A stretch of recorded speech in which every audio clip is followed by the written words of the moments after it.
Marlise, eu vou convidá-la para assistirmos a uma reportagem feita pela nossa equipe sobre exatamente mulheres que ocuparam espaços de poder e logo em seguida a gente volta falando sobre a eleição da Dilma Rousseff. Vamos lá?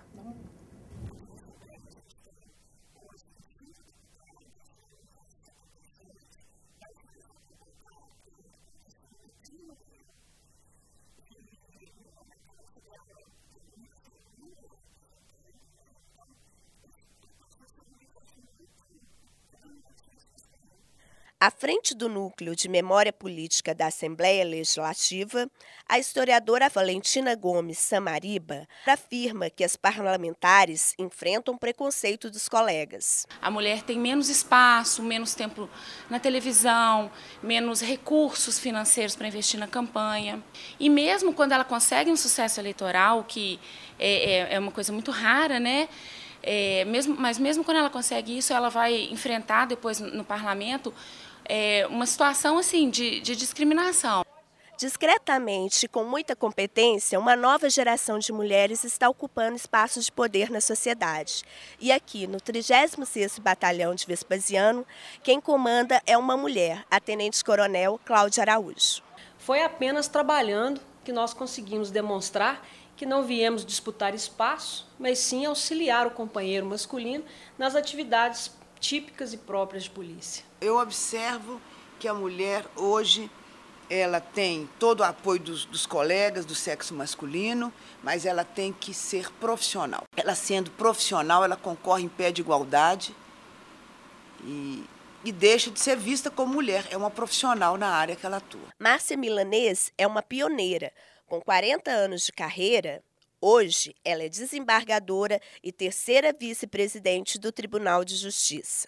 Eu não posso, por problemas meus familiares, deixar o meu serviço atrasar aqui. E se isso acontece, eu observo que a culpa não vem para mim, vem para o sexo. Vem aí sim, aí eu noto a discriminação. Mas as mulheres querem e lutam cada vez mais por respeito e igualdade de direitos. E, aos poucos, vão redesenhando as estatísticas. Houve uma mudança, mas ainda há muito o que ser mudado. O Brasil ele ocupa o 108º lugar num ranking de participação de mulheres no parlamento, abaixo de todos os países da América Latina. Eleger uma mulher presidente da República faz uma diferença muito grande, porque a dona de casa que está em casa, que não sabe e não gosta da política, que tem insegurança de falar até às vezes numa missa ou num culto, ela começa a perceber que existe uma mulher lá em cima.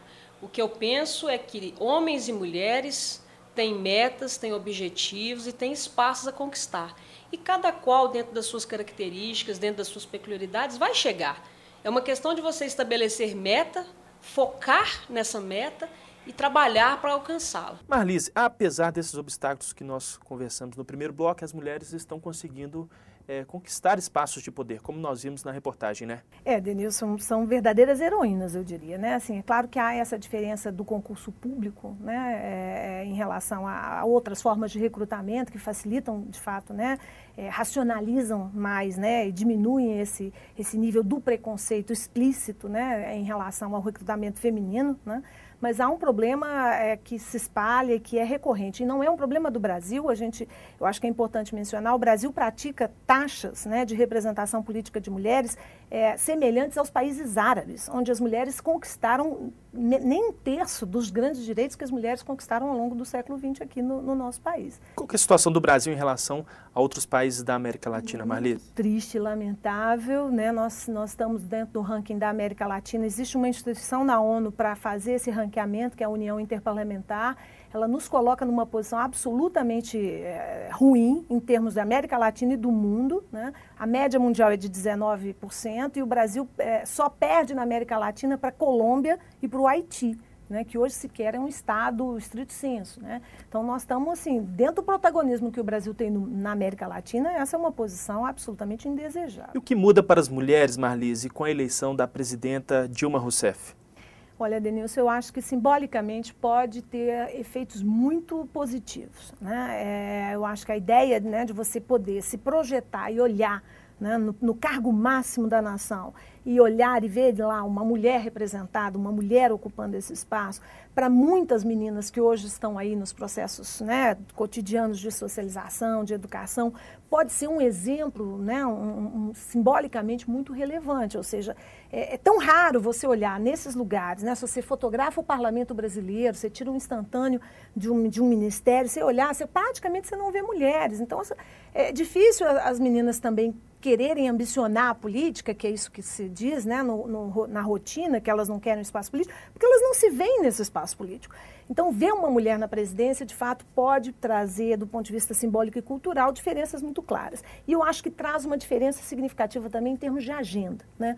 Não porque as mulheres sejam essencialmente mais votadas para o cuidado, para a questão social. Não, longe de mim afirmar um essencialismo de gênero aí nessa direção, seja ele cultural ou biológico, mas há uma preocupação das mulheres com a questão da sobrevivência. Então, a agenda da Dilma é infraestrutura, saneamento básico, saúde, educação, né? Então, esses são os grandes problemas crônicos que reproduzem e perpetuam as desigualdades no país. Se nós conseguimos, em 4 anos de mandato, melhorar essas 3 áreas, a Dilma já terá conseguido, assim, um mérito absolutamente indiscutível para toda a população brasileira e não apenas para as mulheres. Agora, a eleição da Dilma também pode estimular as mulheres a participarem mais da política. Sem nenhuma dúvida, né? Eu acho que quando uma mulher que está lá, candidata a vereadora num rincão longínquo do país, mira o exemplo, olha, eu posso, né? É possível, né? Esse caminho pode estar mais aberto do que simplesmente ela olhar e ver homens e homens e homens e um mar de homens e não se identificar mais com esse lugar, né, da política. Certo. Agora, Marlise, para a gente terminar essa nossa entrevista,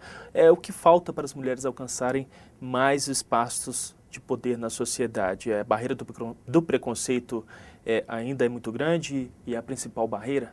Eu acho que nós temos uma cultura que é avessa, né, e é perversamente refratária à ocupação das mulheres desse espaço público, né, mais básico, que é o do poder e da decisão, né? Acho que as mulheres, elas precisam desejar mais, sabe, Denilson, assim, elas precisam de fato almejar esse espaço político, né, se sentirem capacitadas, né, habilitadas para usar esse espaço, para estarem nesses espaços, né, e eu acho que a nossa cultura precisa deixar de ser uma cultura patriarcal. Não são as mulheres que estão perdendo com a ausência das mulheres no cenário político, é a democracia brasileira que está perdendo, é o desenvolvimento do país que está perdendo, porque o foco, o olhar das mulheres é diferente, não por uma questão essencial, mas por uma questão de socialização, ao olhar masculino, né, e nós temos questões que as mulheres têm muito a contribuir com a sensibilidade, sua capacidade de negociação, de ocupar esse espaço. Então, a democracia brasileira ganharia com mais pluralidade de gênero em nossos parlamentos. Marlise Mato, eu agradeço a gentileza da entrevista aqui para o programa Extra Classe. Eu que agradeço. Obrigada. Confira agora as notícias do Simpro em Movimento.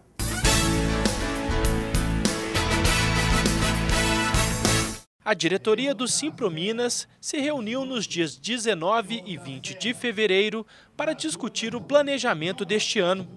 O secretário internacional da Central dos Trabalhadores e Trabalhadoras do Brasil falou das manifestações populares em países árabes e da conjuntura econômica no Brasil. Precisamos de mais investimentos na educação, na saúde, na infraestrutura, e os trabalhadores vão ter que lutar muito. Diretores da capital e do interior debateram as atividades que serão priorizadas em 2011. Ouvimos quais são as demandas, discutimos, avaliamos de cada regional e depois traçamos metas conjuntas e trabalhamos todos juntos para que o trabalhador da educação, os professores da rede privada, tenham os ganhos que são legítimos e que são deles por direito. Estamos discutindo a pauta da educação. Esse ano nós vamos ter um encontro do ensino infantil, do ensino superior, também no sentido de organizar.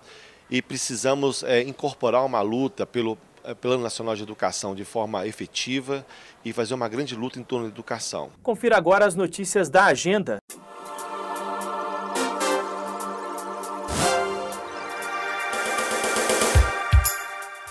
No dia 16 de março, os professores da rede particular de ensino de Belo Horizonte paralisam as atividades.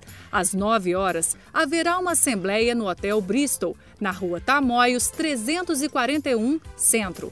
Os professores estão em campanha por melhores condições de trabalho e salário. A gente fica por aqui. Mas para saber mais sobre o Sindicato dos Professores, é só visitar o nosso site. Sua participação é muito importante.